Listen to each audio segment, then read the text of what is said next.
Connections changes everything. It alters the scope of your life and how the nuances and details pronounce themselves. And I'm not just talking about the artistic features of Marvel Studios' interpretation of Spider-Man, but it applies to real life too. In Mark Granovetter's essay, The Strength of Weak Ties, he made a point that the most influential and life-changing relationships that often happen in modern life isn't the intimate connections you have with people you already know, it's most likely mutual connections, because when you know someone because someone else knows them, they often provide the most impactful opportunities that can become big discoveries professionally and emotionally, owing to the fact that you're moving from one set of conditions to another. And even more so than Homecoming, Spider-Man Far From Home plays with this process and theme, where it's about a boy transitioning into a man by negotiating with these connections. Who does he identify more with? His old social circles tied to his youth, or the connections he's made that is pulling him into adulthood? But where Homecoming framed these values in a story about someone needing to learn humility, Far From Home, despite being a light-hearted comedy, is more implicitly aggressive about this. It's a story about Peter Parker actively being torn apart by two different trajectories. The title itself is in reference to this. On a literal level, Far From Home refers to Peter Parker being far from Queens, but it also conveys that this is a story about someone who wants to retreat because they're dislocated into the unknown. This is a Peter Parker who's lost his idol, who served as a home for his identity. And now he's attracted to the girl that he assumes already fancies him, but he has difficulty getting close, so his emotional life is also about being far from home.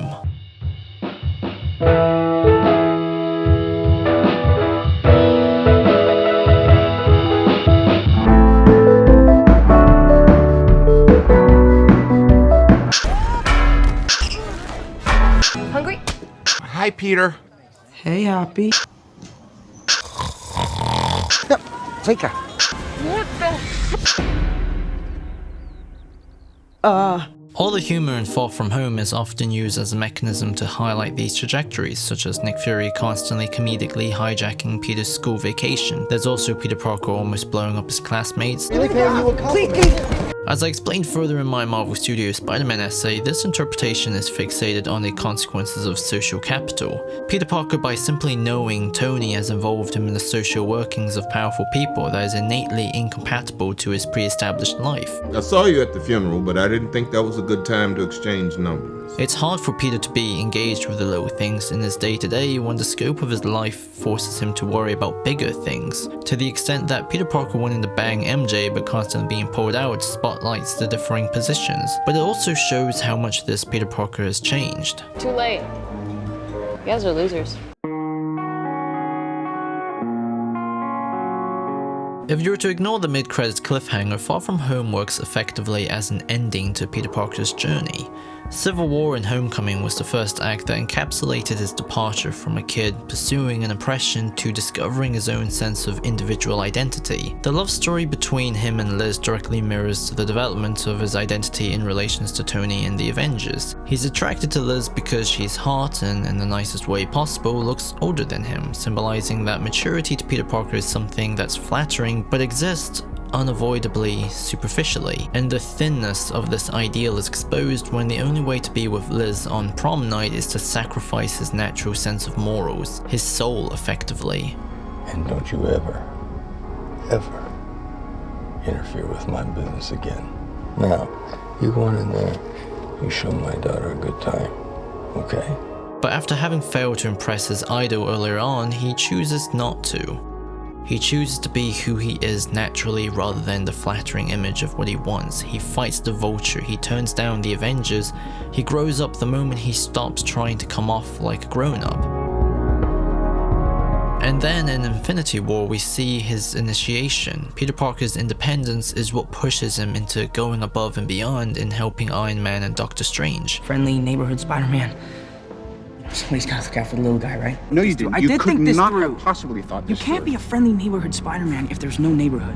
And during the Thanos ordeal, Spider-Man is one of the most effective figures present. He figures out how to defeat Ebony Maw. Did you ever see this really old movie, Aliens? He's the key character that almost pulls off the gauntlet, and when it all goes wrong, he's busy saving everyone.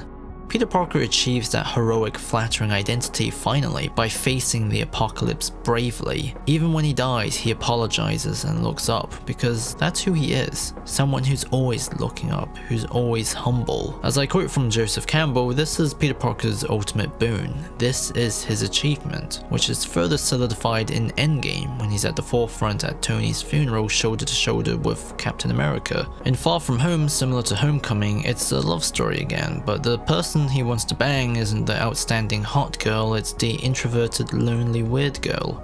Peter Parker has developed into someone who's no longer attracted to a girl that doesn't notice him, he's attracted to a girl because she's always noticed him. I really like MJ, man, okay? She's awesome, she's super funny in a kind of dark way, and sometimes I catch her looking at me and I feel like I've stood up way too, she's coming over, just don't say anything. What up, dork? He's not pursuing an impression, he's looking to return, which is again mirrored with his symbolic relationship with Iron Man, because as much as Peter Parker wants to leave Tony and Spider-Man behind him, he's still mourning deep down inside, and it's suffocating him. This is a Peter Parker that's already crossed the threshold, so he can't slip back into a different set of connections and way of life. Instead, he has to learn to become a master of both worlds, because unknown to him, MJ knows he's Spider-Man. The home he thought existed was never there.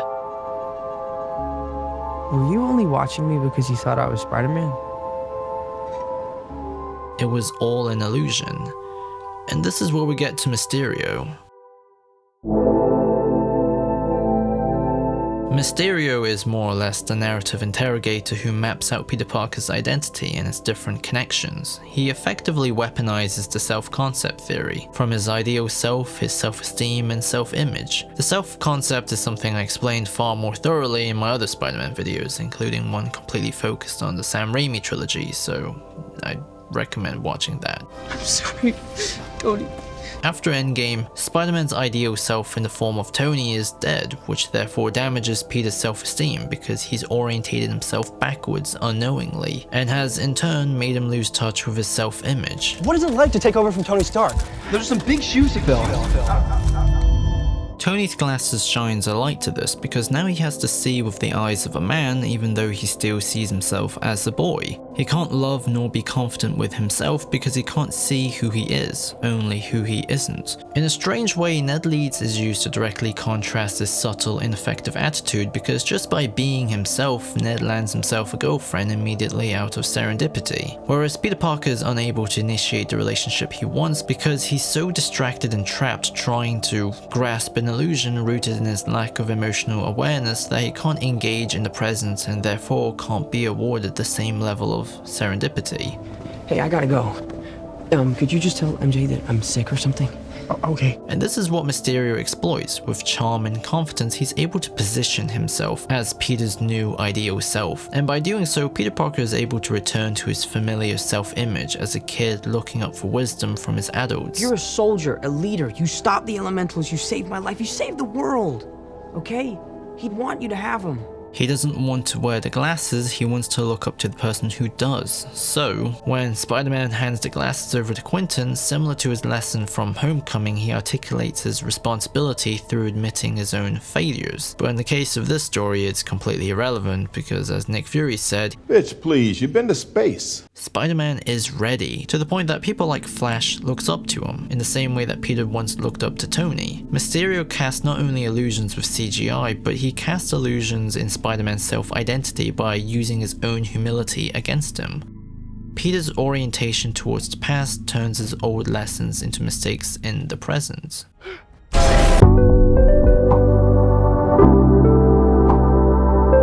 This is why the Happy Hogan scene is important, because Happy was the conduit between Peter Parker and Tony Stark. When Peter's picked up from the Netherlands, he's not brought to Tony, but he's still brought closer to home. Happy helps to reassemble Peter Parker's self-concept by giving it a new narrative. Nobody could live up to Tony. Not even Tony. Tony was my best friend. And he was a mess. He second-guessed everything he did. He was all over the place. Peter Parker isn't living up to a symbol, he's living up to a man. And that's an interesting aspect of the MCU. These aren't empty dramatic words from Happy, these are experiences we've seen firsthand. There's a whole trilogy that encapsulates one man's origin, rebirth, and reinvention, And then there's another series that followed his achievements and eventual death. Peter Parker is reminded a very simple but very real lesson.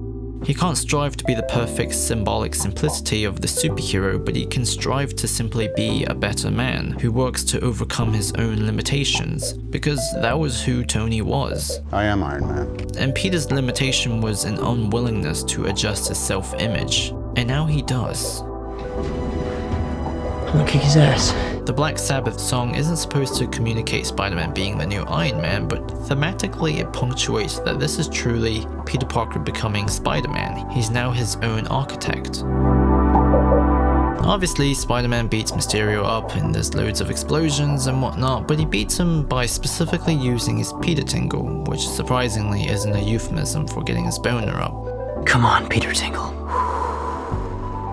But it's instead his natural instinctual spider sense. Without embarrassment or allowing his self-esteem to act as a barrier, he beats Mysterio by believing in himself.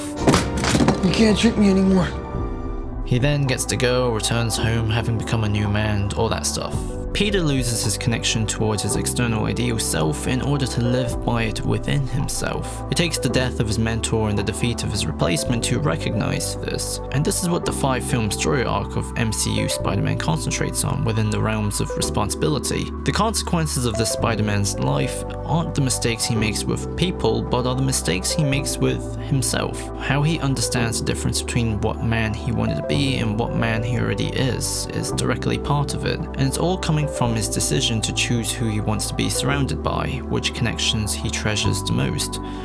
This isn't about sacrifice, but about negotiating, and that's a crucial part of maturity that I'm sure anyone over the age of 18 has had to deal with. I remember I struggled with it when I first started university. When you're young, it's often flattering to see characters that reflect the notion that we're victims to circumstances, but when you're older, it's crucial to understand that you can't exonerate yourself from your own predicaments, because in the end, you're the one who can take control of your personal environment, both inwardly and outwardly. And that's the answer the film has. When you're far from home, go ahead and let the new frontier change you.